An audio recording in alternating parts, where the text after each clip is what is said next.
see we're at this construction zone where just today is the groundbreaking ceremony for a wonderful project, the Friends of Caroline Cottage, which is going to be an 8-bedroom inpatient facility right here in Ridgeland, opening next February. Let's go around and check out the scene. We are here in Ridgeland at this construction site for the future site of the Friends of Caroline inpatient hospice facility that's going to be coming in the future, and we're so excited to be here today. And we've got the folks who are involved with this project, and let's hear about it. First of all, tell us about the Friends of Caroline for those who may not know. Well, in 1977, a young 27-year-old woman by the name of Caroline Kwan was diagnosed with terminal cancer, and she said to her friends she did not want to die in a hospital. She wanted to die at home around loved ones.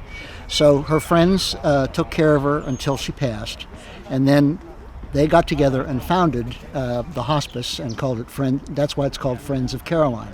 Wonderful and it's story. been that way, and we have. Oh my heaven, we're almost 45 years old now, so we've been around a while, and we have, with this, we hope to grow even further and provide services to a multi-county area. So today, of course, is the groundbreaking, so site preparation is going on. Can you give us an idea of the timeline that we're looking at for the project? Sure. So February of next year, 2022, we'll be opening our doors and accepting our first patients. It will be an 8-bed facility. We saw that there was a great need in this area for end-of-life care. Mm-hmm. The closest hospice inpatient units are either in Mount Pleasant or Savannah. So this is really going to be a game changer for our area.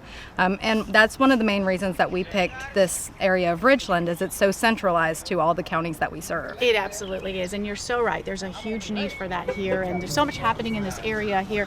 So talk about a little bit more, what would be the steps that people will take? I know it's a long time down the road, but how do they get involved, and how do they want to get on the list? What can they do now? Right. So now we really like to educate the community as far as what palliative care is, what hospice care is. We really encourage people that if you're thinking that you may need some help, go ahead and call our office, and we'll have a nurse come out and just go over, where you're at in your disease process, what your options are, etc.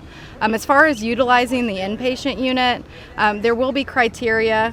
Most patients have somebody at home to take care of them, and they do want to stay in their home. So we want to fulfill all the patient's wishes that we can.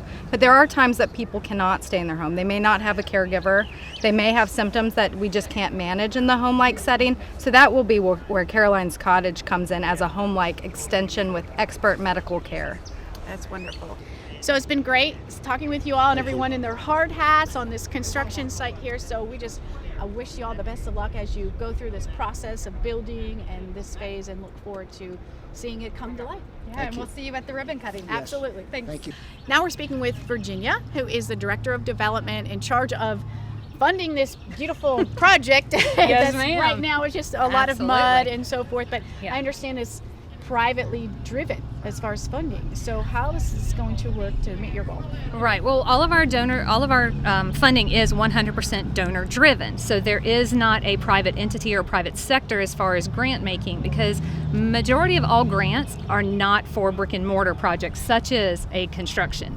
So we have reached out to the donors who have been loyal with Friends of Caroline throughout our 45 years of services, but we're also reaching out to the community at large as far as Beaufort, Jasper, Colleton, and Hampton counties, which are the 4 counties that we service, and asking them, especially after everything that's gone on in 2020, and looking in a new way to invigorate funding and invigorate people's desire to help, is asking them to become an investor in the project, become those seed starters that help us bring a monumental change in not just hospice care, but in healthcare overall to our area. This will be the first time this is ever done in our area of the Lowcountry.